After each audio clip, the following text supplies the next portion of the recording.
ನೀನು ಹತ್ತಿರ ಇದ್ದಿದ್ದರೆ ಆಹ ಏನು ಚಂದವೋ ನನ್ನ ಮುತ್ತಿಗೆ ಸಿಕ್ಕಿದ್ದರೆ ಅವರು ಹಾಡುವಾಗ ನೋಡಿ, ಇದ್ದಿದ್ದರೆ, ಬಂದಿದ್ದರೆ, ಹೋಗಿದ್ದರೆ ಅನ್ನೋ ಪದಗಳೆಲ್ಲವೂ ಕೂಡ ಮೀಟ್ರಿಗೆ ಹೊಂದದೇ ಇರುವಂಥ ಪದಗಳು ಅಂತ ಎಲ್ಲ ಸೈಡ್ಗೆ ಇಟ್ಬಿಟ್ಟಿದ್ರು. ಇವರು ಅದನ್ನು ಎಷ್ಟು ಸುಂದರವಾಗಿ ಬಳಸ್ಕೊಂಡ್ರು. ಚಿತ್ರರಂಗಕ್ಕೆ ಬರಬೇಕು, ಈ ದಾರಿಲಿ ನಡಿಬೇಕು ಅನ್ನೋಂಥ ಎಲ್ಲೋ ಒಂದು ಟ್ರಿಗರ್ ಪಾಯಿಂಟ್ ಅಂತ ಬಂದಾಗ ಆಗ ನಂಗೆ ಸಿಕ್ಕ ಮೊದಲ ಗುರು ಹಂಸಲೇಖ ಅವರು. ಒಂದು ರೊಮ್ಯಾಂಟಿಕ್ ಹಾಡನ್ನ ಒಂದು ಹೊತ್ತು ನಿನ್ನ ಮುತ್ತು ಸಿಕ್ಕ ಮೇಲೆ ಪ್ರಳಯವಾಗಲಿ, ಏನ್ರಿ ಇದು ಲವ್ವರ್ಗಳಲ್ಲಿ ಹೇಳ್ಕೊಳ್ಳೋಂಥ ಕಮಿಟ್ಮೆಂಟ್ ಇದು. ಇವತ್ತು ಒಂದು ದಿವಸಕ್ಕೆ ನೀವು 25,000 2 ಲಕ್ಷ ಸಂಪಾದನೆ ಮಾಡಿದ್ರು, ಅದರ ವ್ಯಾಲ್ಯೂ ಬೇರೆ, ಆ ಘಮಲು ಬೇರೆ. ಆಗಿನ ದುಡಿಮೆಯ ಹಣದಲ್ಲಿ ಘಮಲ್ ಇರ್ತಾಯಿತ್ತು, ಈಗಿನ ದುಡಿಮೆಯ ಹಣದಲ್ಲಿ ಘಾಟ್ ಇದೆ. ಆಲ್ಕೋಹಾಲಿಕ್ ನಿಮ್ಮ ಆರೋಗ್ಯ ಹಾನಿ ಮಾಡುತ್ತೆ, ವರ್ಕೋಹಾಲಿಕ್ ನಿಮ್ಮನ್ನು ಜ್ಞಾನಿ ಮಾಡುತ್ತೆ. ಗೊತ್ತಾಯ್ತಾ? ಎಲ್ಲ ಕೂತ್ಕೊಂಡು ಮಾತಾಡ್ತಾ ನಾನು ಹಿಂಗೆ ನೋಡ್ತಿದ್ದೆ. ರಾಜ್ಕುಮಾರು ಏನು ಅಂತಂದರು. ಅಂದಾಗ ನಿಮ್ಮಿಬ್ಬರನ್ನ ನೋಡ್ತಾ ಇದ್ದರೆ ನಮ್ಮ ತಂದೆ ತಾಯಿನ ನೋಡ್ತಾ ಇದ್ದೀನಿ ಅಂತ ಅನಿಸುತ್ತೆ ನನಗೆ ಅಂತ ಅಂದೆ ನಾನು. ಅದಕ್ಕೆ ರಾಜ್ಕುಮಾರು ಅದು ಹಾಗಲ್ಲ, ಎಲ್ಲರಲ್ಲೂ ತಂದೆ ತಾಯಿಗಳನ್ನ ಹುಡುಕುವ ಕಣ್ಗಳು ನಿಮ್ಮದು ಅಂದರು. ಸರ್, ನೀವು ಹೇಳ್ದಂಗೆ ಈಗ ಕ್ರಿಯೇಟಿವಿಟಿ ಲೆವೆಲ್ ಅವ್ರದ್ದು ಯಾವ ಥರ ಇತ್ತು ಅಂತ ಹೇಳಿದರೆ, ಒಂದು ವಾದ್ಯದಿಂದ ಇನ್ನೊಂದು ವಾದ್ಯಕ್ಕೆ ಮ್ಯೂಸಿಕ್ ತರಿಸುವಂಥದ್ದು. ಅಂದರೆ ನೀವು ಹೇಳಿದಾಗೆ ಅದು ಫ್ಲ್ಯೂಟ್ ಮ್ಯೂಸಿಕ್ಕನ್ನು ಅವರು ಬೇರೆ ಸ್ಯಾಕ್ಸೋಫೋನ್ ಆಗಿರ್ಬೋದು. ಅಯ್ಯೋ, ಬರೀ ವಾದ್ಯಗಳೆಲ್ಲ ಇದು. ಒಂದ್ಸತಿ ಅವರು ಹಾಡು ಬರೀತಾ ಇದ್ರು ಮನೆ ದೇವರು ಚಿತ್ರಕ್ಕೆ. ಮನೆ ಚಿತ್ರಕ್ಕೆ ಆರಂಭ ಪ್ರೇಮದ ಆರಂಭ ಒಂದು ಹಾಡು ಬರೀತಾ ಇದ್ರು. ಆ ಟೈಮಿಗೆ ನಾನು ಹೋದೆ. ಅವರು ಒಬ್ಬರೇ ಬರೀತಾ ಕೂತಿದ್ರು. ಆ ಹಾಡು ಆಲ್ಮೋಸ್ಟ್ ಮುಗಿಸಿದ್ರು ಅನಿಸುತ್ತೆ, ಚರಣಗಳೆಲ್ಲ ಬರೆದಿದ್ರು. ಅದು ಆ ಸನ್ನಿವೇಶಕ್ಕೆ ತಕ್ಕ ಹಾಗೆ ಬರೆದಿದ್ದು. ನನಗೆ ಬಂದ ತಕ್ಷಣ ಅಲ್ಲಿನ ಕೆಳಗಡೆಯಿಂದ ಲತಾ ಹಂಸಲೇಖ ಅವರು ರೀ ನಮ್ಮ ಕಲ್ಯಾಣ ಬಂದಿದ್ದಾರೆ ಅಂತ ಅಂದರು. ಬರಕ್ಕೆ ಹೇಳು ಅಂತ ಅವರು ಮೇಲೆ ಒಬ್ಬರೇ ಕೂತ ಹಿಂಗೆ ಹೋಗಿದ್ದ ಬಾಗಿಲು ಹಿಂಗೆ ಓಪನ್ ಮಾಡಿದ ತಕ್ಷಣ ಕಲ್ಯಾಣ ಪ್ರೇಮ ಕಲ್ಯಾಣ ನಾನು ಏನಾದ್ರು ಪ್ರೀತಿನ ಕರಿತಿದ್ದಾರೆ ಅಂದ್ಕೊಂಡೆ. ಆ ಹಾಡಿನ ಕೊನೆ ಪಲ್ಲವಿಲ್ಲ ಅಲ್ಲಿ ನನಗೆ ಉಳಿಸ್ಕೊಂಡ್ಬಿಟ್ರು. ಇವತ್ತಿಗೂ ಮನೆ ದೇವರ ಚಿತ್ರದ ಆರಂಭ ಪ್ರೇಮದ ಆರಂಭ ಹಾಡಿನ ಕೊನೆ ಪಲ್ಲವಿ ಕಲ್ಯಾಣ ಪ್ರೇಮ ಕಲ್ಯಾಣ ಅಂತ ಬರೆದು ಅದಕ್ಕೆ ರಿಲೆವೆಂಟ್ ಮ್ಯೂಸಿಕನ್ನು ಮಾಡಿದರು. ಇದು ನಾವು ವಾದ್ಯಗಳ ಬಿಟ್ಸ್ಗಳನ್ನು ಬೈಟ್ಸ್ಗಳನ್ನು ಎಲ್ಲಿ ಇಂಟರ್ಚೇಂಜ್ ಮಾಡಿ ಎಕ್ಸ್ಪೆರಿಮೆಂಟ್ ಮಾಡ್ತಿದ್ರೋ, ಪದಗಳನ್ನು ಹಾಗೆ ಮಾಡ್ತಾರೆ. ಇವೆಲ್ಲ ವಿಶೇಷಣಗಳನ್ನು ಹಿಂದಿನ ತಲೆಮಾರಿನಲ್ಲಿ ಯಾರಾದರೂ ಕಂಡು ಕೇಳಿದ್ದಂಥ ಉದಾಹರಣೆಗಳನ್ನು ನಾವು ಕೇಳಿರೋದು ಕಡಿಮೆ. ಇನ್ನು ಹಂಸಲೇಖ ಅವ್ರ ನಂತರದಲ್ಲಿ ಆ ಪ್ರಭೇದಗಳಲ್ಲಿ ಬಹಳ ಜನ ಬಂದವರಿದ್ದಾರೆ, ಬರ್ತಾ ಇರೋರು ಇದ್ದಾರೆ, ಅವ್ರು ಹಾಗೇ ಮಾಡುವಂಥ ಪ್ರಯತ್ನ ಮಾಡೋರಿದ್ದಾರೆ, ಇನ್ನೂ ಬೇರೆ ಬೇರೆ ಥರ ಎಕ್ಸ್ಪೆರಿಮೆಂಟ್ಸ್ ಮಾಡೋರೆಲ್ಲ ಇದ್ದಾರೆ. ಎಲ್ಲ ಓಕೆ. ಬಟ್ ಕನ್ನಡ ಚಿತ್ರರಂಗದ ಮ್ಯೂಸಿಕ್ ಮತ್ತು ಲಿರಿಕ್ಸ್ ಅಂತ ಬಂದರೆ ಬಿಫೋರ್ ಹಂಸಲೇಖ ಅಥವಾ ಆಫ್ಟರ್ ಹಂಸಲೇಖ ಅಂತ ಹೇಳ್ಬೋದೇ ಹೊರತು, ಇವರು ಒಂಥರ ಈ ಒಬ್ಬೊಬ್ಬ ಮ್ಯೂಸಿಕ್ ಡೈರೆಕ್ಟ್ರು, ಒಬ್ಬೊಬ್ಬ ಲಿರಿಕ್ಸ್ ಡೈರೆಕ್ಟ್ರು ಕೂಡ ಒಂದೊಂದು ಮೈಲಿಗಲ್ಲುಗಳಾಗಿರ್ತಾರೆ. ಆದರೆ ಹಂಸಲೇಖ ದಿಕ್ಸೂಚಿಯಾಗಿದ್ದರು. ದಿಕ್ಸೂಚಿ ಹೀಗೆ ಹೋಗ್ರೋ, ಹೀಗೆ ಮಾಡ್ರೋ, ಹೀಗೆ ಹೋಗ್ರೋ ಅಂತ. ಅದಕ್ಕೆ ನಿಮಗೆ ಹೇಳಿದೆ, ಅವ್ರು ಕೂರಿಸಿ ಪಾಠ ಮಾಡಿಲ್ಲ, ಅವ್ರ ವಾತಾವರಣದಲ್ಲಿ ಇದ್ದರೆ ನಾವು ಕಲ್ತ್ಬಿಡ್ತೀವಿ.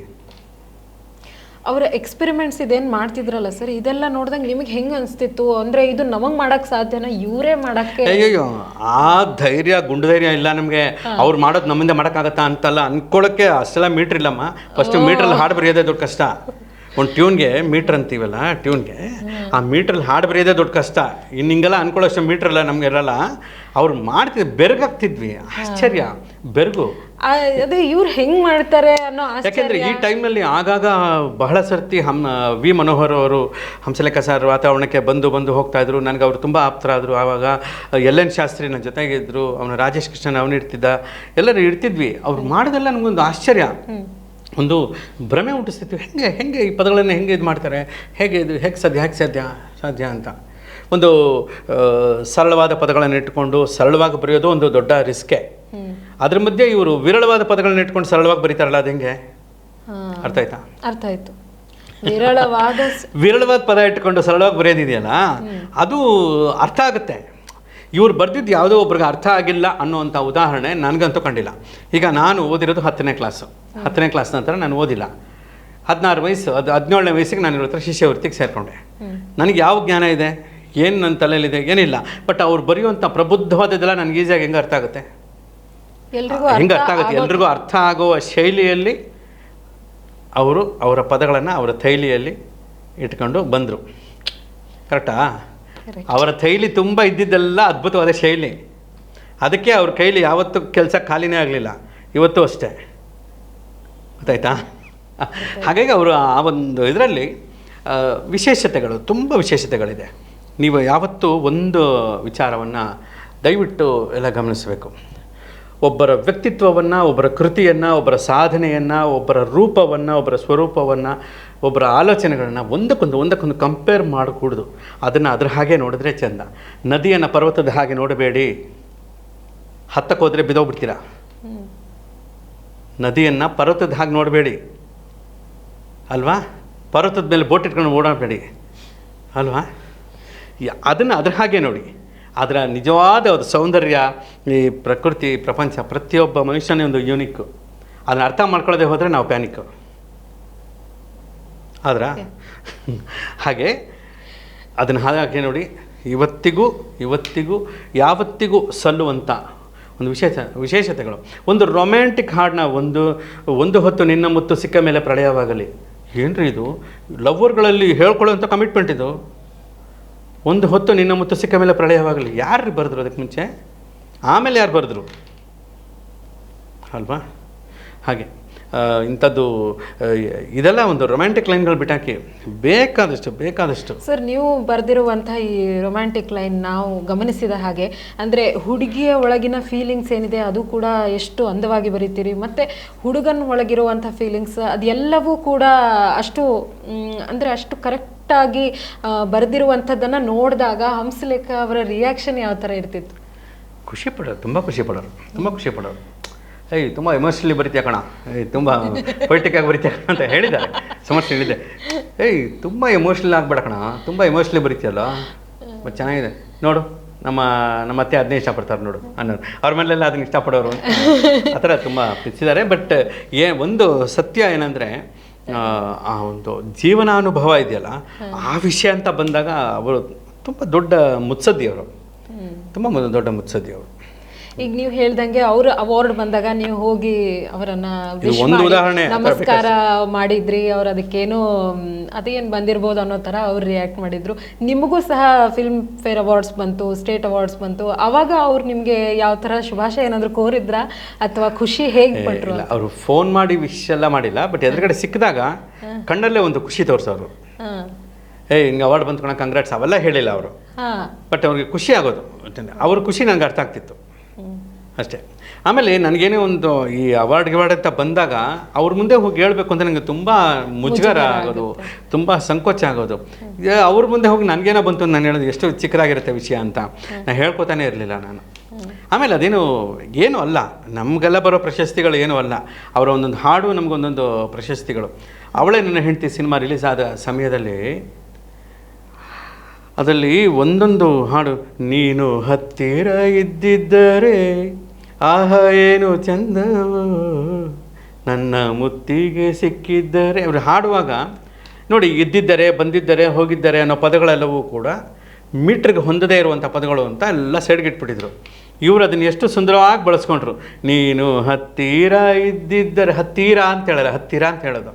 ಬಟ್ ಇವರು ಮ್ಯೂಸಿಕಲ್ಲಿ ಅದನ್ನು ಹೆಂಗೆ ತೊಗೊಂಡೋದ್ರು, ಹತ್ತಿರ ಇದ್ದಿದ್ದಾರೆ ಅಂತ. ಸೊ ಓದುವಾಗ ನಿಮ್ಗೆ ಅನ್ಸಲ್ಲ, ಕೇಳುವಾಗ ಹಾಯ್ ಅನ್ಸುತ್ತೆ. ಸೊ ಅವರೇ ಕಂಪೋಸರ್ ಆಗಿ ಅವರೇ ರೈಟರ್ ಆದಾಗ ಅವರಿಗೆ ಸಿಗುವಂಥ ಸ್ವತಂತ್ರ, ಆ ಸ್ವತಂತ್ರದಿಂದ ಅವರು ಕಾನ್ಫಿಡೆಂಟಾಗಿ ಕೊಡೋರು. ಫಸ್ಟ್ ಆಫ್ ಆಲ್ ಇಲ್ಲಿ ಇನ್ನೊಂದು ಕಮ್ಯಾಂಡಿಂಗ್ ಮಾಡಿ ಯಾವತ್ತೂ ಕೊಟ್ಟಿಲ್ಲ, ಅವರು ಕಾನ್ಫಿಡೆಂಟಾಗೇ ಕೊಟ್ಟಿರೋದು. ಅವರು ಎದುರುಗಡೆ ಕೂತಿರೋ ಡೈರೆಕ್ಟರ್ಸ್ಗೆ ಟೈಮ್ಸ್ ಬಹಳ ಜನ ಡೈರೆಕ್ಟರ್ಸ್ಗೆ ನಾನು ಆ ಟೈಮಲ್ಲಿ ನೋಡಿದ್ದೀನಿ, ಏನು ಬೇಕು ಅನ್ನೋದು ಹೇಳೋದು ಗೊತ್ತಾಗ್ತಿರಲಿಲ್ಲ ಅವ್ರಿಗೆ. ಇಷ್ಟು ದೊಡ್ಡ ಲೆಜೆಂಡು, ನಾವೇನು ಹೇಳೋದು, ಈ ಸರ್ ಹಿಂಗೆ ಬೇಕಾ ಹಂಗೆ ಬೇಕಾ ಅಂತ. ಅವರ ಒದ್ದಾಟನ ಅರ್ಥ ಮಾಡ್ಕೊಂಡು, ಯಾಕೆ ಒದ್ದಾಡ್ತೀಯ, ಬರೋ ಈ ಸಾಂಗ್ ತಗೊಳ್ಳೋ, ಓ ಮೇಘವೇ ಹಂಗೆ ಅನ್ನೋರು. ಹಾಂ ಓಕೆ ಅಂತ. ಇನ್ಫ್ಯಾಕ್ಟ್ ಓ ಮೇಘವೇ ಹಾಡು ಮಾತ್ರ ಒಂದು 16 ಜನ ಡೈರೆಕ್ಟರ್ಸ್ಗೆ ಹೇಳಿದ್ದಾರೆ, ಯಾರೂ ಓಕೆ ಮಾಡಿಲ್ಲ ಈ ಹಾಡನ್ನ. ಎಷ್ಟೋ ಸರಿ ಹೇಳಿದ್ದಾರೆ, ಏನೋ ಈ ಟ್ಯೂನ್ ಬೇಡ ಅಂತಾರಲ್ಲ ಅವರು, ಈ ಲಿರಿಕ್ಸ್ ಬೇಡ ಅಂತಾರಲ್ಲ ಅವರು, ಟೇಸ್ಟ್ ಎಲ್ವೇನ್ರಿ ಅವ್ರಿಗೆ ಅಂತ ಅವರು ಫೀಲ್ ಮಾಡ್ಕೊಳ್ಳೋರು. ಕೊನೆಗೆ ಒಂದಿನ ಎಸ್ ಮಹೇಂದರ್ ಬಂದರು, ಇವ್ರು ಸುಮ್ಮನೆ ಒಂದು ಒಳ್ಳೆ ಸಾಂಗ್ ಕೊಡ್ತೀನಿ ತಗೊಳ್ಳೋ ಅಂತ ಹೇಳ್ಬಿಟ್ಟು ಹಿಂಗೆ ಹಾಡು ತೋರಿಸಿದ್ರು. ಓಕೆ ಸರ್ ಅಂತ ಅವ್ರು ತೊಗೊಂಡ್ರು, ಹಾಡು ಸೂಪರ್ ಹಿಟ್. ಇವ್ರಿಗೆ ಗೊತ್ತಿತ್ತು ರವಿಚಂದ್ರನ್ ಸರ್ದು ಇವ್ರದ್ದು ಕಾಂಬಿನೇಷನಲ್ಲಿ ಮಾತ್ರ ಏನಾಗ್ತಿತ್ತಂದರೆ ರವಿಚಂದ್ರನ್ ಅವ್ರು ಏನು ಹೇಳ್ತಿದ್ರು ಅವ್ರು ಹೇಳೋದನ್ನು ಇವರು ಆಲ್ರೆಡಿ ತಾಳದಲ್ಲಿ ಟ್ಯೂನ್ ಜೊತೆಗೆ ಕೊಟ್ಬಿಡ್ತಾಯಿದ್ರು ಅವರು. ಆ ಅಂಡರ್ಸ್ಟ್ಯಾಂಡಿಂಗು, ಒಬ್ಬರ ಮೇಲೆ ಒಬ್ರಿಗಿದ್ದ ನಂಬಿಕೆಗಳು, ಗೌರವಗಳು ಇದ್ದೇ ಇರುತ್ತೆ ಒಬ್ಬರ ಮೇಲೆ ಒಬ್ಬರಿಗೆ. ನಂಬಿಕೆಗಳು, ಇವ್ರ ಕೆಲಸದ ಮೇಲೆ ಅವ್ರಿಗೆ ನಂಬಿಕೆ, ಅವ್ರ ಮೇಲೆ ಇವ್ರಿಗೆ ನಂಬಿಕೆ. ಇವರ ಹಾಡುಗಳನ್ನ ಅವರಷ್ಟು ಅದ್ಭುತವಾಗಿ ದೃಶ್ಯ ವೈಭವೀಕರಣ ಮಾಡಿದವರಾಗಲಿ, ಅವ್ರಿಗೆ ಇವರಷ್ಟು ಚೆನ್ನಾಗಿ ಇತರೆ ಮ್ಯೂಸಿಕ್ ಡೈರೆಕ್ಟರ್ ಕಂಪೋಸ್ ಮಾಡಿದ್ದಾಗಲಿ ಉದಾಹರಣೆಗಳೇ ಇಲ್ಲ ನಿಮಗೆ. ಹಿಂದೆ ಶಂಕರ್ ಗಣೇಶ್ ಅವರು ಕಂಪೋಸ್ ಮಾಡುವಾಗ ಸಾವಿರ ಸುಳ್ಳು, ಸ್ವಾಭಿಮಾನ, ನಾನು ನನ್ನ ಹೆಂಡತಿ, ಈ ಸಿನಿಮಾಗಳಲ್ಲಿ ಶಂಕರ್ ಗಣೇಶ್ ಅವರು ಕಂಪೋಸ್ ಮಾಡುವಾಗ ಆರ್ ಎನ್ ಜಯಗೋಪಾಲ್ ಅವರು ಬರೆಯುವಾಗ ಸ್ವಲ್ಪ ಇದರ ಭಾವ ಕಾಣಿಸ್ತಿತ್ತು, ಸ್ವಲ್ಪ ಅದರ ಫೀಲ್. ಹಂಸಲೇಖ ಅವ್ರು ಬಂದ ಮೇಲೆ ಅದನ್ನು ಫುಲ್ ಬೇರೆ ಒಂದು ಲೆವೆಲ್ಗೆ ತೊಗೊಂಡೋದ್ರು. ಎಲ್ಲ ಥರ ಎಕ್ಸ್ಪೆರಿಮೆಂಟ್ ಮಾಡಿಬಿಟ್ರು. ಯಾವತ್ತು ತನ್ನ ಎಕ್ಸ್ಪೆರಿಮೆಂಟ್ ಬಗ್ಗೆ, ತನ್ನ ಸಾಧನೆಗಳ ಬಗ್ಗೆ ತಾನು ಮಾತಾಡ್ಕೊಂಡಿದ್ದೇ ಇಲ್ಲ ಅವರು. ನೆಕ್ಸ್ಟ್ ಕೆಲಸ ಮಾಡ್ಕೊಂಡು ಹೋಗ್ತಾಯಿದ್ರು. ಕೆಲಸ ಒಂದೇ ನನ್ನ ಕೆಲಸ, ಅದರ ಫಲವು ನನ್ನದಲ್ಲ ಅಂತ ವಿನೋದ್ ರಾಜ್ ಅವ್ರ ಸಿನಿಮಾಗೆ ಹಾಡು ಬರ್ತಿದ್ದಾರೆ ಅವರು. ಕೆಲಸ ಒಂದೇ ನನ್ನ ಕೆಲಸ, ಕೇಳಿರ್ಬೇಕು ನೀವು ಹಾಡು. ಕಾಲೇಜ್ ಹೀರೋ ಅನ್ನೋ ಸಿನಿಮಾದಲ್ಲಿ ಇದನ್ನೇ ಬರ್ತಿದ್ದಾರೆ ಅವರು. ಇದನ್ನೇ ಕರ್ಮಣ್ಯೇವ ಅಧಿಕಾರಸ್ಥೆ ಮಾ ಫಲೇಶು ಕದಾಚನ, ಅದನ್ನೇ ಹೇಳಿದ್ದಾರೆ. ಅದೇ ಅವರು ಸಾಕಷ್ಟು ಇಂಟರ್ವ್ಯೂಗಳಲ್ಲೂ ಕೂಡ ಅದೇ ಹೇಳಿದ್ದಾರೆ ಸರ್, ನಾನು ಎಲ್ಲಿಯೂ ಕೂಡ ನನ್ನ ಕಷ್ಟವನ್ನು ಹೇಳ್ಕೊಳ್ಳಿಕ್ಕೆ ಇಷ್ಟಪಡಲ್ಲ ಅಂತ. ಆದರೆ ನೀವು ಒಂದ್ಸತಿ ಇವಾಗ ಹೇಳುವಾಗ ಹೇಳಿದ್ರಿ, ಅವರು ಕಷ್ಟ, ಅವರು ಎಷ್ಟು ನೊಂದು, ಹಸಿವು, ಬಡತನ ಇದೆಲ್ಲವನ್ನ ಮೀರಿ ಮತ್ತೆ ಸಂಗೀತ ನಿರ್ದೇಶನ, ರಚನೆ ಅಂತ ಹೇಳಿ ಎಷ್ಟು ತಮ್ಮನ್ನು ತಾವು ತೊಡಗಿಸ್ಕೊಳ್ತಿದ್ರು. 16 ಗಂಟೆಗಳ ಕಾಲ ಕೆಲಸ ಮಾಡ್ತಾಯಿದ್ರು ಸರ್. ಇಷ್ಟೆಲ್ಲ ಮಾಡುವಾಗ ಅವರ ಕಷ್ಟವನ್ನು ಎಲ್ಲೂ ಹೇಳ್ಕೊಳ್ತಾ ಇರಲಿಲ್ಲ. ಆದರೆ ನಿಮಗೆಲ್ಲ ಗೊತ್ತಾಗ್ತಿತ್ತು. ಅದನ್ನೆಲ್ಲ ನೀವು ಹೆಂಗೆ ನೋಡಿದ್ದೀರಿ ಅಂತ ನೋಡಿ. ಕೇವಲ ಕಷ್ಟವನ್ನು ಮಾತ್ರ ಅಲ್ಲ, ಅವರು ಇಷ್ಟವನ್ನು ಎಲ್ಲೂ ಹೇಳ್ಕೊತಾ ಇರಲಿಲ್ಲ. ನನಗೆ ಇಂಥದ್ದು ಇಷ್ಟ ಅಂತ ಎಲ್ಲೂ ಹೇಳ್ಕೊತಾನೂ ಇರಲಿಲ್ಲ. ಅವರು ಕೆಲಸ ಮಾಡ್ತಿದ್ರು ಅಷ್ಟೇ. ಒಂದು ಸರ್ತಿ ದೇವರಾಜ್ ಅವರು ಆ್ಯಕ್ಟ್ ಮಾಡಿದ್ದು ವೀರಭದ್ರ ಅಂತ ಒಂದು ಸಿನಿಮಾ. ಆ ಸಿನಿಮಾಗೆ ಹಂಸಲೇಖ ಸರ್ ಸಂಭಾಷಣೆ. ಆವಾಗೆಲ್ಲ ಪ್ರೇಮಲ ಕಾರಣದಿರ, ಹಳ್ಳಿ ಮಿಸ್ಟ್ರು, ಅವಳೇ ನನ್ನ ಹೆಂಡತಿ, ಇದಕ್ಕೆಲ್ಲ ಡೈಲಾಗ್ಸು ಹಂಸಲೇಖ ಅವರೇ ಬರೀತಿದ್ರು. ಸೊ ವೀರಭದ್ರ ಸಿನಿಮಾಗೆ ನಂಜುಂಡೇಗೌಡರು ಡೈರೆಕ್ಟರು, ಮ್ಯೂಸಿಕ್ಕು, ಲಿರಿಕ್ಸು, ಡೈಲಾಗ್ ಎಲ್ಲ ಇವರೇನೆ. ಆವಾಗ ಹಾಸನಲ್ಲಿ ಒಂದು ಕಡೆ ಶೂಟಿಂಗ್ ನಡೀತಾ ಇತ್ತು. ಶೂಟಿಂಗ್ ಸ್ಪಾಟ್ಗೆ ಡೈಲಾಗ್ ಶೀಟ್ ಕೊಡಬೇಕಾಗಿತ್ತು. ಡೈಲಾಗ್ಸ್ ರೆಡಿ ಇರಲಿಲ್ಲ. ಆಗ ಕಲ್ಯಾಣ ಬರ ಹಾಸನ್ಗೆ ಹೋಗೋಣ ಅಂತ ರಾತ್ರಿ 9 ಗಂಟೆನಲ್ಲಿ ಅವ್ರು ಕಾರಲ್ಲಿ ಕೂತ್ಕೊಂಡು ದಾರಿ ಉದ್ದಕ್ಕೂ ಅವರು ಸೀನ್ ಹೇಳ್ಕೊಂಡು ಬಂದರು ಹಂಸಲೇಖ ಅವರು. ನಾನು ಫುಲ್ಲು ಕೇಳಿಸ್ಕೊಂಡು ಬಂದೆ. ಅಲ್ಲೋದ್ಮೇಲೆ ನಾನು ಏನು ಹೇಳಿದ್ನ ಅಂತ ಬರೀ ಅಲ್ಲಿ ಪೇಪರಲ್ಲಿ ಅಂದರು. ನಾನು ಜ್ಞಾಪಿಸ್ಕೊಂಡೆಲ್ಲ ಬರೆದು, ಸರ್ ಇದು ಅಂತ ಸ್ವಲ್ಪ ಡ್ರಮೆಟಿಕಲಾಗಿ ಹೇಳ ಅದನ್ನು ಅಂತ. ಎಷ್ಟು 3 ಗಂಟೆ ರಾತ್ರಿನಲ್ಲಿ. ಆಮೇಲೆ ಎಲ್ಲ ಬರೆದ್ಮೇಲೆ ಇದು ಹಂಗೇಳು ಹಿಂಗೇಳು ಅಂತ ಅವರು ಡಿಕ್ಟೇಟ್ ಮಾಡಿದ್ದು ಡೈಲಾಗ್ಗಳನ್ನೆಲ್ಲ ನಾನು ಬರೆದು ಅವ್ರಿಗೆ ಅದನ್ನೆಲ್ಲ ಹೇಳಿದ ಮೇಲೆ ಆ ಸೀನ್ ತಗೊಂಡು ಕರೆಕ್ಟ್ ಆಯ್ತು ಕಣ, ಇದೇ ಎಕ್ಸ್ಪ್ರೆಷನ್ ಹೋಗೋ ಡೈರೆಕ್ಟರ್ಗೆ ಹೇಳಲ್ಲಿ ಕೊಡು ಅಂತ ಶೂಟಿಂಗ್ ಸ್ಪಾಟ್ಗೆ ಹೋಗಿ ಅಲ್ಲಿ ಡೈಲಾಗ್ಸ್ ಕೊಟ್ಟು ಬಂದಿದ್ದು. ಈ ಥರ ಬರೀ 16 ಅವರಲ್ಲ, 26 ಅವರು ಕೆಲಸ ಮಾಡಿದ್ದಾರೆ. ಅದಕ್ಕೆಲ್ಲ ನಾನು ಕೂಡ ಅವರ ಜೊತೆ ಇದ್ದು ಅದನ್ನು ಗಮನಿಸಿದ್ದೀನಿ, ನೋಡಿದ್ದೀನಿ.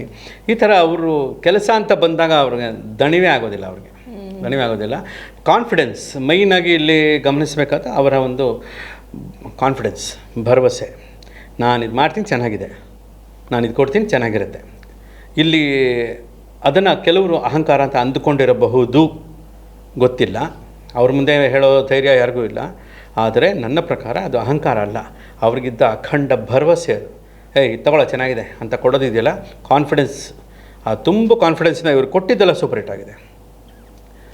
ಅವರು ಹೇಳುವಾಗ ಕಷ್ಟ ಸುಖ ಏನಿದ್ರು ನಾನು ಹಾಡುಗಳಲ್ಲಿ ಹೇಳ್ತೀನಿ ವಿನಃ ಯಾರೋ ಕೇಳ್ತಾರೆ ಅಂತ ನನ್ನ ಕಷ್ಟ ಹೇಳ್ಕೊಂಡು ಕೂಡೋಕೆ ನನಗೆ ಅಲ್ಲ. ಯಾರೋ ಬಲವಂತವಾಗಿ ನಿಮ್ಮ ಕಷ್ಟ, ನಿಮ್ಮ ಕಣ್ಣೀರ್ ಬಗ್ಗೆ ಹೇಳಿ ಸರ್ ಅಂತ ಕೇಳಿದಾಗ ಈ ಮಾತು ಹೇಳಿರ್ತಾರೆ.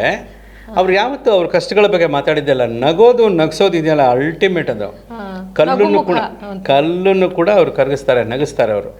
ಆ ಥರನೇ ವೆರಿ ಎನರ್ಜೆಟಿಕ್ ಅದು ಒಂದು. ಬಟ್ ಅವ್ರಿಗೆ ನೆನಪಿನ ಶಕ್ತಿ, ಅಗಾಧವಾದ ನೆನಪಿನ ಶಕ್ತಿ, ಅಗಾಧವಾದಂಥ ಒಂದು ಒಳಗೆ ಏನೋ ಒಂದು ಫೈರ್ ಇದೆ. ಅದನ್ನು ಕರೆಕ್ಟಾಗಿ ಕನೆಕ್ಟ್ ಆದರೆ ಬ್ಲಾಸ್ಟ್ ಆಗುತ್ತೆ.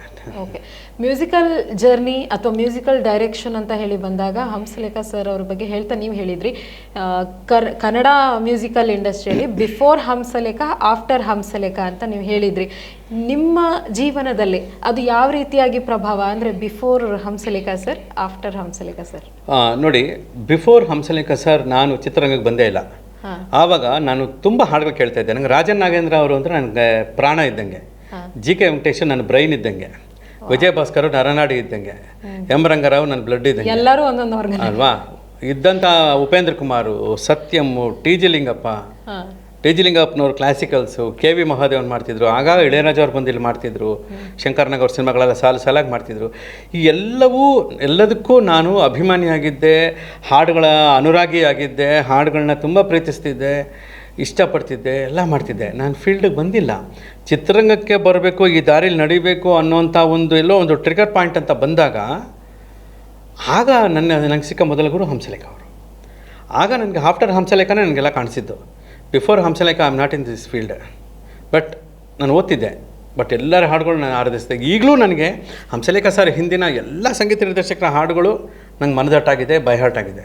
ಬಟ್ ಹಂಸಲೇಖ ಸರ್ ನಂತರದಲ್ಲಿ ಬೇರೆ ಏನೋ ಆಗಿದೆ, ಏನೋ ಒಂದಾಗಿದೆ, ರೆವಲ್ಯೂಷನ್ ಆಗಿದೆ ಅಲ್ವಾ, ರೆವಲ್ಯೂಷನ್ ಆಗಿದೆ. ಆ ರೆವಲ್ಯೂಷನ್ನು ಯಾವತ್ತೂ ಕೂಡ ಚಿರಾಯವಾಗಿರುತ್ತೆ ಅನ್ನೋದು ನನ್ನ ಭಾವನೆ. ಹಾಗಾಗಿ ನನಗೆ ನನ್ನವರೆಗೂ ನಾನು ಕಂಡ ಚಿತ್ರರಂಗ ಆಫ್ಟರ್ ಹಂಸಲೇಖನೇ. ಬಟ್ ನಾನು ಆರಾಧಿಸ್ತಿದ್ದು ಬಿಫೋರ್ ಹಂಸಲೇಖ, ಬಟ್ ನಾನು ಅನುಭವಿಸ್ತಿರೋದು ಆಫ್ಟರ್ ಹಂಸಲೇಖ. ಈಗ ಅವ್ರ ಜೊತೆ ಕೆಲಸ ಮಾಡಿರೋದ್ರಿಂದ ಪದೇ ಪದೇ ಅವ್ರ ಮನೆಗೆ ಹೋಗೋದು, ಸ್ಟುಡಿಯೋಗೆ ಹೋಗೋದು ಅಂತೂ ಇದ್ದೇ ಇರುತ್ತೆ ಸರ್. ಪದೇ ಅಲ್ಲ, ಡೈಲಿ ಶಿಷ್ಯ ರೂಟೀನ್. ಪದೇ ಅಂತಂದರೆ ಆವಾಗ ನಾನು ಡೈಲಿ ಹೋಗ್ತಿದ್ದೆ. ಪ್ರತಿದಿನ ಬೆಳಗ್ಗೆಯಿಂದ ರಾತ್ರಿವರೆಗೂ ಅವ್ರು ಕಂಪೋಸ್ ಮಾಡುವಾಗ, ಬರೆಯೋವಾಗ, ಅವ್ರ ಕಾಲ ಹತ್ರ ಕೂತ್ಕೊಂಡು ಇದು ಮಾಡೋ ಅದು ಮಾಡೋ ಅಂತ ಅವ್ರಿಗೆ ಇವೆಲ್ಲ ಮಾಡ್ತಿದ್ದೆ ನಾನು ಸೇವೆಗಳು. ಆಮೇಲೆ ಹೇಳಿದ್ನಲ್ಲ, 1 ವರ್ಷ ಆಗಿ 2ನೇ ವರ್ಷ ರೆಕಾರ್ಡಿಂಗ್ಸ್ ಅಂತ ಬಂದಾಗ, ಬರೋ ಜಾನಕಿಗೆ ಟ್ಯೂನ್ ಕೊಟ್ಬಿಡ, ಜೇಸಾಸ್ಗೆ ಇದು ಕೊಟ್ಬಿಡ, ಬಾಲುಗೆ ಇದು ಕೊಟ್ಬಿಡ ಅಂದರೆ ಇನ್ಚಾರ್ಜ್ಗಳು ಬರ ಡೈಲಿ ಅವ್ನಿಗೆ 25 ರೂಪಾಯಿ ಕೊಡೋ ಅಂತ. ನನಗೆ ಒಂದು ದಿವಸಕ್ಕೆ 25 ರೂಪಾಯಿ ಸಂಬಳಕ್ಕೆ ನಾನು ಕೆಲಸ ಮಾಡಿದ್ದೀನಿ. ಅದು ನನಗೆ ದೊಡ್ಡ ಹೆಮ್ಮೆ. ನನಗೆ ಇವತ್ತು ಒಂದು ದಿವಸಕ್ಕೆ ನೀವು 25,000 2 ಲಕ್ಷ ಸಂಪಾದನೆ ಮಾಡಿದ್ರು, ಅದರ ವ್ಯಾಲ್ಯೂ ಬೇರೆ, ಆ ಘಮಲು ಬೇರೆ. ಆಗಿನ ದುಡಿಮೆಯ ಹಣದಲ್ಲಿ ಘಮಲ್ ಇರ್ತಾಯಿತ್ತು, ಈಗಿನ ದುಡಿಮೆಯ ಹಣದಲ್ಲಿ ಘಾಟಿದೆ. ಘಾಟು ಆರೋಗ್ಯ ಕೆಡಿಸುತ್ತೆ, ಘಮಲು ಉತ್ತೇಜನ ಕೊಡುತ್ತೆ. ಸೇಮ್ ನೋಟು, ಆದರೆ ಘಮಲು ಬೇರೆ, ಘಾಟು ಬೇರೆ. ಹೌದಾ? ಹೌದು, ಹೇಳಿ. ಓಕೆ ಸರ್, ಅವ್ರ ಮನೆಗೆ ಹೋದಾಗ ಅಂದರೆ ನೀವು ಅಬ್ಸರ್ವ್ ಮಾಡಿರ್ತೀರಾ, ಅವರ ಧರ್ಮಪತ್ನಿ, ಅವರ ಮಕ್ಕಳು ಯಾವ ರೀತಿಯಾಗಿ ಅವರನ್ನು ಸ್ಪಂದಿಸ್ತಿದ್ರು, ಸಪೋರ್ಟ್ ಮಾಡ್ತಾಯಿದ್ರು. ಅಫ್ಕೋರ್ಸ್ ಸಪೋರ್ಟ್ ಮಾಡ್ತಾರೆ, ನೀವು ಅಬ್ಸರ್ವ್ ಮಾಡಿದ್ದು ಯಾವ ಥರ ಇದೆ? ಅದನ್ನೆಲ್ಲ ನಾನು ಅಬ್ಸರ್ವ್ ಮಾಡೋಕ್ಕೆ ಸಮಯನೇ ಇಲ್ಲ. ಯಾಕೆಂದರೆ ಅವ್ರ ಮನೆಯವರ ಕುಟುಂಬಸ್ಥರ ಸಪೋರ್ಟ್. ಯಾಕಂದರೆ ನೀವೇ ಹೇಳಿದ್ರಿ ಕಲ್ಯಾಣ ಬಂದಿದ್ದಾನೆ ಹೂ ಅಂತ ಹೇಳಿ ಕರೀತಾ. ಹೌದೌದು. ಅಲ್ಲ, ಆ ಕುಟುಂಬಸ್ಥರ ಸಪೋರ್ಟ್ ಇಲ್ಲದೆ, ಅವ್ರಗಳ ಪ್ರೇಮ ಒಲವು ಇಲ್ಲದೆ ಅವರು ಇದನ್ನೆಲ್ಲ ಸಾಧನೆ ಮಾಡೋಕ್ಕಾಗೋದೇ ಇಲ್ಲ. ಕುಟುಂಬಸ್ಥರೆಲ್ಲರ ಪ್ರೀತಿ ಒಲವು ಇದೆ. ಬಟ್ ನಾನು ಅವ್ರು ಭೇಟಿ ಮಾಡುವಾಗೆಲ್ಲನೂ ಅವ್ರು ವರ್ಕೋಹಾಲಿಕ್ಕೆ. ನಾನು ಹೊರಗಡೆ ಎಲ್ಲಿ ನೋಡಿದ್ರು ಬಹಳ ಜನ ಆಲ್ಕೋಹಾಲಿಕ್ ಆಗಿದ್ರು, ಬಟ್ ಇವರು ವರ್ಕೋಹಾಲಿಕ್ರು. ಈ ಆಲ್ಕೋಹಾಲಿಕ್ ಕಿಕ್ಕು ಹೇಗಿರುತ್ತೆ ಅಂತ ಅನುಭವಿಸಿದರಿಗೆ ಗೊತ್ತಿರುತ್ತೆ. ಬಟ್ ದೇವರಣೆಗೂ ಅದು ಆರೋಗ್ಯ ಹಾನಿ ಮಾಡುತ್ತೆ. ಆದರೆ ವರ್ಕೋಹಾಲಿಕ್ ಆದರೆ ನಿಮ್ಮನ್ನು ಜ್ಞಾನಿ ಮಾಡುತ್ತೆ. ಆಲ್ಕೋಹಾಲಿಕ್ ನಿಮ್ಮ ಆರೋಗ್ಯ ಹಾನಿ ಮಾಡುತ್ತೆ, ವರ್ಕೋಹಾಲಿಕ್ ನಿಮ್ಮನ್ನು ಜ್ಞಾನಿ ಮಾಡುತ್ತೆ. ಗೊತ್ತಾಯ್ತಾ? ಏನು ಪದಗಳ ಬಳಕೆ ಸರ್. ತುಂಬ ಖುಷಿ ಆಗುತ್ತೆ ನಿಮ್ಮ ಜೊತೆ ಮಾತಾಡ್ತಾ. ಅದರ ಜೊತೆಗೆ ಈಗ ಅವ್ರ ಜೊತೆ ಸಮಯ ಕಳೆದಾಗ ಆಗಿರ್ಬೋದು, ಅಥವಾ ಸಂಗೀತದ ನಾವೇನು ಗೀತ ರಚನೆ ಮಾಡುವಾಗ ಏನಾದರೂ ಒಂದು ತುಂಬ ಮರೆಯಲಾಗದ ಸಂಗತಿ, ಅದು ಪದೇ ಪದೇ ನಂಗೆ ನೆನಪಾಗುತ್ತೆ, ಖುಷಿ ಆಗುತ್ತೆ ಅನ್ನೋದು ಯಾವುದಾದ್ರೂ ಸಂಗತಿ ಇದ್ದರೆ ಹೇಳಿ. ತುಂಬ ಇದೆ. ಅದು 1 2 ಅಂತ ಹೇಳೋದಕ್ಕೆ ಕಷ್ಟ ಆಗುತ್ತೆ. ಯಾಕಂದರೆ ನಾನು ಪ್ರತಿಕ್ಷಣ ಅನುಭವಿಸಿದ್ದೀನಿ, ಪ್ರತಿಕ್ಷಣ ಒದ್ದಾಡಿದ್ದೀನಿ. ಎಷ್ಟೋ ಸರಿ ಅಲ್ಲಿ ಗಿಟಾರ್ ನುಡಿಸ್ತಾ ಇದ್ದೆ ನಾನು. ಹಾರ್ಮೋನಿಯಮಲ್ಲಿ ಕರ್ನಾಟಕ ಕ್ಲಾಸಿಕಲ್ನ ಅಭ್ಯಾಸ ಮಾಡ್ತಾ ಹಂಸಲೇಖ ಸರ್ ಸ್ಟುಡಿಯೋಲಿದ್ದಾಗ ಒಂದು ಕೋಣೆಯಲ್ಲಿ ಗಿಟಾರ್ ಒಂಚೂರು ಮಧ್ಯೆ ಪ್ರಾಕ್ಟೀಸ್ ಮಾಡ್ಕೊಂಡು ನುಡಿಸ್ಕೊಂಡೆಲ್ಲ ಮಾಡ್ತಾಯಿದ್ದೆ. ಒಂದೇನು ಒಂದು ಯಾವ ಮಾಡಲ್ ಇದ್ರೆ ಗೊತ್ತಾ, ನುಡಿಸೋ ಅಂತಂದರು. ನಾ ಏನೋ ಹಂಗೆ ನುಡಿಸ್ದೆ, ಚೆನ್ನಾಗಿ ನುಡಿಸೋ ಅಂದರು. ಯಾಕಂದ್ರೆ ನನಗೆ ಒಂಥರ ಆಗುತ್ತೆ, ಸುಮ್ಮನೆ ಒಂಥರ ಎಮೋಷ್ನಲ್ ಆಗ್ಬಿಟ್ಟೆ. ಆ ಕಡೆ ನೋಡಿದ್ರು, ಆ ಕಿಟಕಿದ ಕರ್ಟನ್ ಟಕ್ಕಂತ ಹಿಂಗೆ ಹಾಕ್ಬಿಟ್ಟು ಗಟ್ಟಿ ಹಗ್ ಮಾಡಿಬಿಟ್ಟು, ಯಾಕೋ ಎಮೋಷ್ನಲ್ ಆಗಿದೆಯಾ ಅಂದರು. ನಾನು ಯಾವಾಗಲೂ ಒಂಥರ ಎಮೋಷ್ನಲ್ ಆಗಿರ್ತಿದ್ದೆ ತುಂಬ. ಯಾಕೆಂದರೆ ನನಗೆ ಅದನ್ನು ಅವರು ಅಬ್ಸರ್ವ್ ಮಾಡಿದ್ದಾರೆ ಅವರು. ಸುಮ್ಮನೆ ಒಂಥರ ಆಯಿತು, ಒಂಥರ ಆವಾಗ ಮುಂದೆ ಬರ್ತೀಯ ಬಿಡ ಅಂದರು. ಆಗ ಇನ್ನೂ ಎಮೋಷ್ನಲ್ ಆದೆ. ಟೇಕ್ ನಡೀತಿದೆ ಇರು ಅಂದ್ಬಿಟ್ಟು ಟಕ್ ಅಂತ ಹಂಗೆ ಹೋದ್ರು. ಮತ್ತೆ ನಾನು ಗಿಟಾರ್ ಇಟ್ಕೊಂಡು ನುಡಿಸ್ಕೊಂಡು ಕೂತ್ಕೊಂಡೆ. ಇದೆಲ್ಲ ನನಗೆ ಅವ್ರಿಗೆ ಮಾತ್ರನೇ ಗೊತ್ತಿರೋ ವಿಷಯಗಳು. ನೀವು ಸುಮ್ಮನೆ ಕೆದಕ್ಬಿಟ್ಟು ಇದನ್ನೆಲ್ಲ ಚಾನಲ್ ಮುಂದೆ ಹೇಳಿಸ್ಬಿಟ್ಟು ನೀವು ಅಂದರೆ ನೋಡ್ರಿ, ಅವ್ರ ಜೊತೆ ಇದ್ದಷ್ಟು ಸಮಯ ಒಬ್ಬ ತಾಯಿಯನ್ನು ಕಂಡಿದ್ದೀನಿ, ಒಬ್ಬ ತಂದೆಯನ್ನು ಕಂಡಿದ್ದೀನಿ ಹಂಸಲೇಖ ಗುರುಗಳಲ್ಲಿ. ಅದನ್ನು ಮನೆಗೆ ಬಂದು ನಾನು ನಮ್ಮ ತಾಯಿ ತಂದೆ ಹತ್ರ ಹೇಳುವಾಗ, ಆ್ಯಕ್ಚುಲಿ ಅಫ್ಕೋರ್ಸ್ ನಾನು ಹುಟ್ಟಿದಾಗಲಿಂದ ನಮ್ಮ ತಾಯಿ ತಂದೆಯಲ್ಲೇ ಒಬ್ಬ ಗುರುವನ್ನು ಕಂಡಿದ್ದೀನಿ, ಗುರುವಲ್ಲಿ ತಾಯಿ ತಂದೆಯನ್ನು ಕಂಡಿದ್ದೀನಿ. ಒಂದು ಸಂದರ್ಭ ಇದಕ್ಕೆ ಮ್ಯಾಚ್ ಆಗುತ್ತೋ ಅಲ್ಲ ಗೊತ್ತಿಲ್ಲ, ನೀವು ನೋಡಿ ಡಾಕ್ಟರ್ ರಾಜ್ಕುಮಾರ್ ಸರ್ ಪಾರ್ವತಮ್ಮ ಅವರ ಜೊತೆ ಒಂದ್ಸರಿ ಕೂತ್ಕೊಂಡಿದ್ದಾಗ ಪುನೀತ್ ಅವ್ರದ್ದು ಹಾಡು ಬರೆಯೋವಾಗ ಎಲ್ಲ ಕೂತ್ಕೊಂಡು ಮಾತಾಡ್ತಾ ನಾನು ಹಿಂಗೆ ನೋಡ್ತಿದ್ದೆ. ರಾಜ್ಕುಮಾರು ಏನು ಅಂತ ಅಂದರು. ಅಂದಾಗ ನಿಮ್ಮಿಬ್ಬರನ್ನ ನೋಡ್ತಾ ಇದ್ರೆ ನಮ್ಮ ತಂದೆ ತಾಯಿನ ನೋಡ್ತಾ ಇದ್ದೀನಿ ಅಂತ ಅನ್ಸುತ್ತೆ ನನಗೆ ಅಂತ ಅಂದೆ ನಾನು. ಅದಕ್ಕೆ ರಾಜ್ಕುಮಾರು ಅದು ಹಾಗಲ್ಲ, ಎಲ್ಲರಲ್ಲೂ ತಂದೆ ತಾಯಿಗಳನ್ನ ಹುಡುಕುವ ಕಣ್ಗಳು ನಿಮ್ಮದು ಅಂದರು. ಅಯ್ಯಪ್ಪ ಅಂದೆ. ಆ ಒಂದು ಸಂದರ್ಭಗಳು ಏನಾಗುತ್ತೆ, ನೀವು ಎಲ್ಲರಲ್ಲೂ ಪವಿತ್ರವಾಗಿ ನಿಮ್ಮ ತಾಯಿ ತಂದೆ ನೋಡ್ತೀರಾ, ಗುರುಗಳನ್ನ ನೋಡ್ತೀರಾ ಅನ್ನೋದಿದೆಯಲ್ಲ, ಆ ಹುಡುಕಾಟ ನಿಮ್ಮಲ್ಲಿ ಇರುವವರೆಗೂ ನಿಮ್ಮ ಉಸಿರಾಟ ನಿಲ್ಲೋದಿಲ್ಲ ರೀ. ಯಾವಾಗ ನಿಮ್ಮಲ್ಲಿ ನೈಜವಾದ ಹುಡುಕಾಟ ನಿಂತೋಗುತ್ತೋ ನಿಮ್ಮ ಉಸಿರಾಟ ಇದ್ದರೂ ಕೂಡ ವೇಸ್ಟ್. ಕರೆಕ್ಟಾ? ಹೌದಾ? ಹೌದು ಸರ್. ಅಲ್ಲ, ಇದು ಫಿಲಾಸಫಿಕಲ್ ಅನಿಸ್ಬೋದು, ಬಟ್ ನನ್ನ ಪ್ರಕಾರ ಇದು ಫಿಲಾಸಫಿ ಅಲ್ಲ, ಫೀಲ್.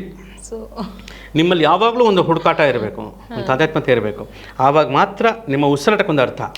ನೀವು ಐಡ್ಲಾಗ್ಬಿಟ್ವಿ ಅಂತಂದರೆ ನೀವು ಯಾವುದೋ ಐಡಲ್ ಆಗೋದೇ ಇಲ್ಲ. ನೀವು ಯಾವುದಕ್ಕೊಂದು ಐಡಲ್ ಆಗಬೇಕು ಅಂದರೆ ಐಡ್ಲಾಗಿರಬೇಡಿ ಅಂತ. ಕರೆಕ್ಟಾ? ನೀವು ಯಾವುದೋ ಒಂದು ಮೂರ್ತ ರೂಪ ಆಗಬೇಕು ನೀವು, ಅಲ್ವೇ? ನೀವು ಮಾತನಾಡಿದ್ಮೇಲೆ ಸ್ವಲ್ಪ ಬ್ರೈನಿಗೆ ಬ್ರಷ್ ಕೊಡಬೇಕು, ಅವಾಗ ಅರ್ಥ ಆಗುತ್ತೆ. ಅಷ್ಟು ಫಾಸ್ಟಾಗಿ ಅರ್ಥ ಆಗಬೇಕು. ನೀವು ಮಾತಾಡುವ ಪದಗಳ ಬಳಕೆ ಎಷ್ಟು ಫಾಸ್ಟ್ ಆಗಿದೆ, ಅಷ್ಟು ಫಾಸ್ಟ್ ನಮ್ಮ ಬ್ರೈನ್ ಇರಬೇಕು. ಹಂಗೇನಿಲ್ಲ ಅಮ್ಮ, ಸ್ವಲ್ಪ ಚೆನ್ನಾಗಿ ಸುತ್ತಿಗೆಲ್ಲ ಓಡಿಸ್ಕೊಂಡ್ರೆ ಎಲ್ಲ ಪದಗಳು ಬರುತ್ತೆ ಬಾಯಿ. ಜೀವನದಲ್ಲಿ ನಾನು ಹೇಳ್ತಾರೆ, ಜೀವನದಲ್ಲಿ ಸುತ್ತಿಗೆಲ್ಲ ಚೆನ್ನಾಗಿ ಓಡಿಸ್ಕೊಂಡ್ರೆ ಎಲ್ಲನೂ ಬರುತ್ತೆ. ಈಗ ಸಂಗೀತ ಗೀತ ರಚನೆಯಲ್ಲಿ ಏನಾದರೂ ಒಂದು ಇಂಪ್ರೂವೈಸೇಷನ್ ಅಥವಾ ಅದರಲ್ಲಿ ಏನೋ ಆ್ಯಡ್ ಮಾಡೋದು, ರಿಮೂವ್ ಮಾಡೋದು ಅಂಥದ್ದು ಎಲ್ಲದಕ್ಕೂ ಕೂಡ ಹಂಸಲೇಖ ಸರ್ ನಿಮಗೆ ಗೈಡ್ ಮಾಡ್ತಾ ಇದ್ರಾ, ಅಥವಾ ನೀವು ಮಾಡಿದ್ದೆಲ್ಲ ಕರೆಕ್ಟ್ ಇರುತ್ತೆ, ಅದು ಯಾಕೆ ಏನು ಚೇಂಜಸ್ ಬೇಡ? ಇಲ್ಲ, ಅಲ್ಲ ಅಷ್ಟೆಲ್ಲ ಸಂವಾದ ಮಾಡೋದಕ್ಕೆ ಆಗ್ತಿರ್ಲಿಲ್ಲ, ಯಾಕೆಂದರೆ ಅವರಿದ್ದ ಬ್ಯುಸಿನಲ್ಲಿ. ಬಟ್ ಒಂದೇನಾಯಿತು, ನನಗೆ ಒಂದು ಹಾರ್ಮೋನಿಯಂ ತೊಗೋಬೇಕು ಅಂತ ಆಸೆ ಇತ್ತು. ಆವಾಗ ನಾನು ವಿದ್ವಾನ್ ಚೆನ್ನಕೃಷ್ಣಪ್ಪನವ್ರ ಹತ್ರ, ಚೆನ್ನಕೃಷ್ಣಪ್ಪನವ್ರು ಯಾರು ಅಂತ ನಿಮ್ಗೆ ಹೇಳ್ಬಿಡ್ತೀನಿ. ಸಿರಿವಂತನಾದರೂ ಕನ್ನಡ ನಾಡಲ್ಲಿ ಇರ್ತೀನಿ ಅಂತ ಹಾಡು ಸಿ ವಿ ಶಿವಶಂಕರ್ ಬರೆದಂಥ ಹಾಡಿದೆಯಲ್ಲ, ಈ ಹಾಡನ್ನು ಪಿ ಬಿ ಶ್ರೀನಿವಾಸ್ ಅವರ ಜೊತೆಗೆ ಹಾಡಿದವರು ಸಿ ಕೆ ರಮ ಅಂತ. ಆ ಸಿ ಕೆ ರಮ ಅವರ ತಂದೆಯವರು ಚೆನ್ನಕೃಷ್ಣಪ್ಪನವರು. ಅವ್ರ ಹತ್ರ ನಾನು ಕರ್ನಾಟಕ ಸಂಗೀತ ಹಾರ್ಮೋನಿಯಮಲ್ಲಿ ಕಲಿಯಕ್ಕೆ ಹೋಗ್ತಿದ್ದೆ. ಅವ್ರ ಹಾರ್ಮೋನಿಯಮನ್ನೇ ನುಡಿಸಿ ಕಲಿತಾ ಇದ್ದೆ ನಾನು. ಆಗ ನನಗೆ ಒಂದು ಸಿಂಗಲ್ ರೀಡ್ ಹಾರ್ಮೋನಿಯಂ ತೊಗೋಬೇಕು ಅಂತ ಆಸೆ ಆಯಿತು. ಆವಾಗ 450 ರೂಪಾಯಿ ಹಾರ್ಮೋನಿಯಂ, 150 ರೂಪಾಯಿ ಹಾರ್ಮೋನಿಯಂ ಫೀಸ್ ತಿಂಗಳಿಗೆ. ನನಗೆ ಒಂದು ದಿವಸಕ್ಕೆ 25 ರೂಪಾಯಿ ಸಂಬಳ ಇಲ್ಲಿ ಕೆಲಸ ಇದ್ದಾಗ. ಇದನ್ನೆಲ್ಲ ಕೂಡಿಟ್ಕೊಂಡು ಅಲ್ಲಿ ಇಲ್ಲಿ ಬಡ್ಡಿಗೆಲ್ಲ ತೊಗೊಂಡ್ಬಿಟ್ಟು ಒಂದು 450 ರೂಪಾಯಿ ಹಾರ್ಮೋನಿಯಂನ 439 ರೂಪಾಯಿ ಕೊಟ್ಟ ಒಬ್ಬ. ಆ ಹಾರ್ಮೋನಿಯಂನ ತೊಗೊಂಡು ಹಿಂಗೆ ಇಟ್ಕೊಂಡು ಹಂಸಲೇಖ ಸರ್ ಮನೆಗೆ ಹೋದೆ. ಅವ್ರಿಗೆ ಹೇಳಿದ್ದೆ, ಸರ್ ಇದು ಬರ್ತೀನಿ ಅಂತ. ಅಲ್ಲಿ ಹೋಗ್ಬಿಟ್ಟು, ಸರ್ ಒಂದು ಹಾರ್ಮೋನಿಯಂ ತೊಗೊಂಡೆ ಸರ್ ಅಂತ ಮುಂದಿಟ್ಟು, ವಾವ್ ಬರಲಿ ಅಂತ ತೊಗೊಂಡು ಅವ್ರ ಹಾರ್ಮೋನಿಯಂ ಇದೆಯಲ್ಲ, ಸೂಪರ್ ಹಾರ್ಮೋನಿಯಂ ಅದು. ಬಟ್ ನಂದು ಸಿಂಗಲ್ ರೀಡ್ ಹಾರ್ಮೋನಿಯಂ ಕೊಯ್ ಅಂತ ಸೌಂಡ್ ಬರುತ್ತೆ, ಡಬಲ್ ರೀಡ್ ಅಲ್ಲ, ಸಿಂಗಲ್ ರೀಡು. ಅದನ್ನೇ ಇಟ್ಕೊಂಡು ನುಡಿಸ್ಬಿಟ್ಟು ಎಲ್ಲ ನುಡಿಸಿದ್ರು. ನುಡ್ಸ ಏನಾದ್ರು ಅಂದರು. ಸುಮ್ಮನೆ ಏನೋ ಹಿಂಗಂದು, ದೊಡ್ಡ ಮ್ಯೂಸಿಕ್ ಡೈರೆಕ್ಟರ್ ಆಗಬೇಕಣ್ಣ ನೀನು, ತಗೊಳ್ಳೋ ಅಂತ ಹೇಳ್ಬಿಟ್ಟು ಹಾರ್ಮೋನಿಯಂ ತೆಗೆದು ತಲೆ ಮೇಲೆ ಹಿಂಗೆ ಇಟ್ಟು ನನ್ನ ಕೈ ಕೊಟ್ಟರು. ನನ್ನ ತಲೆ ಮೇಲೆ ಇಟ್ಟು ನನ್ನ ಕೈ ಕೊಟ್ಟರು ಹಾರ್ಮೋನಿಯಂ. ಅದೆಲ್ಲ ನನಗೆ ಅವ್ರಿಗೆ ಮಾತ್ರ ಗೊತ್ತಿರೋ ವಿಷಯ. ಇಂಥದ್ದೆಲ್ಲ ನಾನು ಹೇಳ್ತಾ ಪಟ್ಟಿ ಮಾಡ್ತಾ ಹೋದರೆ ಮುಗಿಯಲೂಬಾರ್ದು ಆ ಥರ ಅಲ್ವಾ? ಹಾಗೆ ಈ ಥರದ್ದೆಲ್ಲ ಅವರಿಂದ ಸೂಕ್ಷ್ಮತೆಗಳು, ಮ್ಯೂಸಿಕಲ್ಲಿ ನನಗೆ ಸಿಕ್ಕಂಥ ಬ್ಲೆಸ್ಸಿಂಗ್ಸು, ಸಾಹಿತ್ಯದಲ್ಲಾಗಲಿ ಯಾವುದರಲ್ಲೇ ಆಗಲಿ, ಅದೆಲ್ಲ ತುಂಬ ಒಂದು ವೈಬ್ರೆಂಟ್ ಆಗಿರುತ್ತೆ ಯಾವಾಗಲೂ ಕೂಡ. ಹಾಗೆ ಈಗ ಈ ಪ್ರೊಫೆಷ್ನಲಿ ಅವ್ರು ನಿಮಗೆ ತಿದ್ದುತ್ತಾ ಇದ್ರು, ಮತ್ತು ಏನಾದರೂ ಸಜೆಷನ್ ಇದ್ದರೆ ಕೊಡ್ತಾ ಇದ್ರು. ಓಕೆ, ಜೀವನದಲ್ಲಿ ಏನೋ ನೋವಾದಾಗ, ಹರ್ಟ್ ಆದಾಗ ಹೇಳ್ಕೊಳ್ತಿದ್ರ? ಹೇಗೆ ಏನು ಗೊತ್ತಾ, ಅವರು ಸಂಗೀತದ ಮೂಲಕನೋ ಸಾಹಿತ್ಯದ ಮೂಲಕನೋ ಏನು ಹೇಳ್ತಿದ್ರು ಅದು ಡೈರೆಕ್ಟಾಗಿ ನನಗೆ ಲೈಫಿಗೆ ರಿಲೆವೆಂಟ್ ಆಗ್ತಿತ್ತು. ನನಗೆ ಸಾಹಿತ್ಯ ಬೇರೆ, ಸಂಗೀತ ಬೇರೆ, ಜೀವನ ಬೇರೆ, ಬದುಕು ಬೇರೆ ಹಂಗೆಲ್ಲ ಇಲ್ವೇ ಇಲ್ಲ. ಇದ್ದಿದ್ದೇ ಒಂದೇ, ಎಲ್ಲವೂ ಒಂದಾಗೆ ಇದ್ದಿದ್ದರಿಂದ ಅವ್ರು ಮ್ಯೂಸಿಕಲ್ ಕರೆಕ್ಷನ್ ಹೇಳಿದ್ರೆ ನಾನು ಲೈಫಿಗೆ ಕರೆಕ್ಷನ್ ಮಾಡ್ಕೋತಾ ಇದ್ದೆ. ತಾಳ ತಪ್ಪಾರ್ದು ಕಣೋ, ಟೆಂಪಲ್ ಹಾಡಬೇಕು ಕಣೋ ಅಂತಂದ್ರೆ ಏನು, ಜೀವನದಲ್ಲಿ ತಾಳ ತಪ್ಪಡ ನೆಟ್ಟಗೆ ನಡಿ ಅಂತ ಅಲ್ವಾ? ಅಡಾಪ್ಟ್ ಮಾಡ್ಕೊಂಡ್ರೆ ಆಯ್ತಲ್ಲ, ಸಿಂಪಲ್. ಆ ಥರ ಅವರು ಹೇಳ್ತಿದ್ದ ಮಾತುಗಳು ಸಾಹಿತ್ಯದಲ್ಲಾಗಲಿ ಮತ್ತೊಂದರಲ್ಲಾಗಲಿ ಅದೆಲ್ಲವೂ ಕೂಡ ನಮ್ಮ ಬದುಕಿಗೆ ಅನ್ವಯಿಸುತ್ತೆ. ಯಾಕಂದರೆ ಅದು ತುಂಬ ಬಡ್ಡಿಂಗ್ ಸ್ಟೇಜು. ಇವತ್ತಿಗೂ ನಾನು ಆಗಸ, ಆಟ, ಈಶಾ, ಉದಯ ಅಂತ ಏನು ಓದಿದ್ದೀವಿ ಅದೇ ನನ್ನ ತಲೆಯಲ್ಲಿ ಇದೆಯೋ ಹೊರತು ಆ ನಂತರದ್ದು ಯಾವ ಓದುಗಾರಿಕೆನೂ ನನ್ನ ತಲೆಯಲ್ಲಿಲ್ಲ. ಏನು ಓದದೇನೆ ಬರೆಯೋ ಕೆಲಸ ಕೊಟ್ಬಿಟ್ಟ ದೇವರು. ಆಗ ನಮ್ಮನ್ನು ಕಾಪಾಡೋದು ಯಾವುದು? ಈ ಅನುಭವ, ಈ ಸಾಂಗತ್ಯ, ಈ ಬ್ಲೆಸ್ಸಿಂಗ್ಸು. ಜನಗಳ ಆಶೀರ್ವಾದ ಇದು ನಮ್ಮನ್ನು ನಡೆಸ್ತಾ ಹೋಗುತ್ತೆ ಅಷ್ಟೇ ಅಲ್ವಾ?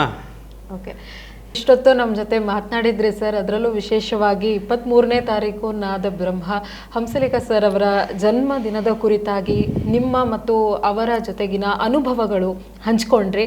ಅದು ತುಂಬ ಚೆನ್ನಾಗಿತ್ತು. ಆದರೆ 1 ಗಂಟೆಯಲ್ಲಿ ಅದನ್ನು ಹೇಳೋಕ್ಕಾಗಲ್ಲ. ಆದರೂ ನಮಗೆ ಎಷ್ಟು ಬೇಕಷ್ಟು ತೆಗ್ಸಿದ್ದೀವಿ ಅನ್ನೋ ನೆಮ್ಮದಿ ಇದೆ. ಹಾಗಾಗಿ ನಮ್ಮ ಸ್ಟುಡಿಯೋಗೆ ಬಂದು ಇಷ್ಟೊತ್ತು ಮಾತನಾಡಿದ್ದಕ್ಕೆ ಅನಂತ ಧನ್ಯವಾದಗಳು ಸರ್. ಖಂಡಿತ, ಥ್ಯಾಂಕ್ ಯು, ಧನ್ಯವಾದಗಳು. ಈ ಜೂನ್ 23 ಹಂಸಲೇಖ ಸರ್ ಬರ್ತಡೇ. ನಾನು ಆರಂಭದಲ್ಲೇ ಹೇಳ್ದಂಗೆ ನನ್ನಂಥ ಅಭಿಮಾನಿಗಳಿಗೆ, ಹಂಸಲೇಖ ಸಾರನ್ನ ಆರಾಧಿಸುವಂಥ, ಅವರ ಜೊತೆ ಶಿಷ್ಯವೃತ್ತಿ ಮಾಡಿದಂಥ ಅಭಿಮಾನಿಗಳಿಗೆ ನನ್ನ ಗುರುಗಳ ಬರ್ತಡೇ ನನಗೆ ನಂದು ವೈಯಕ್ತಿಕವಾದ ಹಬ್ಬ ಇದ್ದಂಗೆ. ಸೊ ಅವರ ಜನ್ಮದ ಹಬ್ಬ, ಅವರ ಹುಟ್ಟುಹಬ್ಬ ನಾನು ಹುಟ್ಕೊಳ್ಳೋ ಹಬ್ಬ. ಹಾಗಾಗಿ ಅವರ ಹುಟ್ಟುಹಬ್ಬವನ್ನೇ ಹುಟ್ಕೊಂಡು ನಾವು ಪ್ರತಿದಿನ ಹಬ್ಬ ಮಾಡೋದು ಅಂತಂದರೆ ಏನು, ಪ್ರತಿನಿತ್ಯ ಕ್ರಿಯಾಶೀಲವಾಗಿರೋದು ಅಂತ ಅರ್ಥ. ಆ ಥರದಲ್ಲಿದೆ. ಹಂಸಲೇಖ ಸರ್ಗೆ 74 ವರ್ಷ. ಅದು ಒಂದು ತುಂಬು ಜೀವನವನ್ನು ನೋಡಿದಂಥವ್ರು. ಆದರೆ ನಾನು ಮತ್ತೆ ಹೇಳ್ತೀನಿ, ಇದು ತಾರ್ಕಿಕವಾಗಿ ವೈಜ್ಞಾನಿಕವಾಗಿ ಎಲ್ಲ ಯೋಚಿಸೋದು ಬೇಡ. ಭಾವನಾತ್ಮಕವಾಗಿ ನೈಜವಾಗಿ ಯೋಚನೆ ಮಾಡಿದ್ರೆ ಅವ್ರಿಗಿನ್ನೂ 44 ವರ್ಷ ಅಷ್ಟೇ. ಅವ್ರಿಗೆ ವಯಸ್ಸೇ ಆಗಲ್ಲ. ಅವರು ಇನ್ನೂ 100 ಕಾಲ ಇದ್ದು ಇನ್ನೂ ಅದ್ಭುತವಾದ ಸಂಗೀತ ಸಾಹಿತ್ಯವನ್ನು, ತುಂಬ ಒಳ್ಳೊಳ್ಳೆ ಹಾಡುಗಳನ್ನು, ತುಂಬ ಒಂದು ವಿಶೇಷತೆಗಳನ್ನು, ಇತ್ತೀಚೆಗೆ ನೆನಪಿರಲಿ ಸಾಂಗ್ಗಳು ಬಂದಾಗಲೂ ಕೂಡ ಈ ಥರ ಎಲ್ಲ ಯೋಚಿಸಿ ಈ ಥರ ಎಲ್ಲ ಬರೆಯೋಕ್ಕಾಗತ್ತಾ ಅಂತ ಅನಿಸುತ್ತೆ. ಅವರಿಗೆ ದೊಡ್ಡ ಕನಸುಗಳಿದೆ. ಹಂಸಲೇಖ ಸರ್ಗೆ ನಿರ್ದೇಶನ ಮಾಡುವಂಥ ಒಂದು ದೊಡ್ಡ ಕನಸಿದೆ, ನಿರ್ಮಾಣ ಮಾಡುವಂಥ ಕನಸಿದೆ. ಆಮೇಲೆ ನಮ್ಮ ಸಾರಸ್ವತ ಲೋಕಕ್ಕೆ, ನಮ್ಮ ಪಠ್ಯ ಪುಸ್ತಕಗಳಿಗೆ ವಿಶೇಷವಾದಂಥ ಒಂದು ಕೃತಿಗಳನ್ನು ಕೊಡಬೇಕು ಅನ್ನೋದೆಲ್ಲ ಅವರಲ್ಲಿ ದೊಡ್ಡ ಕನಸಿದೆ. ಅವರ ಎಲ್ಲ ಕನಸುಗಳು ಸಾಕಾರ ಆಗುವುದರ ಜೊತೆಗೆ ನಾನು ಹಂಸಲೇಖ ಸರ್ ಜೊತೆ ಇದ್ದಂಥ ಸಮಯ, ಚೈತ್ರದ ಪ್ರೇಮಾಂಜಲಿ, ರಾಮಾಚಾರಿ ಚಿತ್ರದ ಸಾಂಗ್ ರೆಕಾರ್ಡಿಂಗ್ ಸಮಯದಲ್ಲಿ ನಾನು ಇದ್ದಾಗ ಅವರು ಎಂಥೆಂಥ ಹಾಡುಗಳನ್ನ ಕೊಟ್ಟರು, ಅಂಥದ್ದೇ ಹಾಡುಗಳನ್ನು, ಅದಕ್ಕೂ ಚೆನ್ನಾಗಿ ಕೊಡಬಲ್ಲರು, ಅಂಥದ್ದೇ ಹಾಡುಗಳನ್ನ ಅವರು ಪದೇ ಪದೇ ಕೊಡುವಂತಾಗಲಿ, ಹೆಚ್ಚು ಹೆಚ್ಚು ಹೆಚ್ಚು ಹೆಚ್ಚು ಲೆಜೆಂಡರಿ ಸ್ಟ್ಯಾಂಪ್ನ ಕೊಡೋಂಗಾಗಲಿ.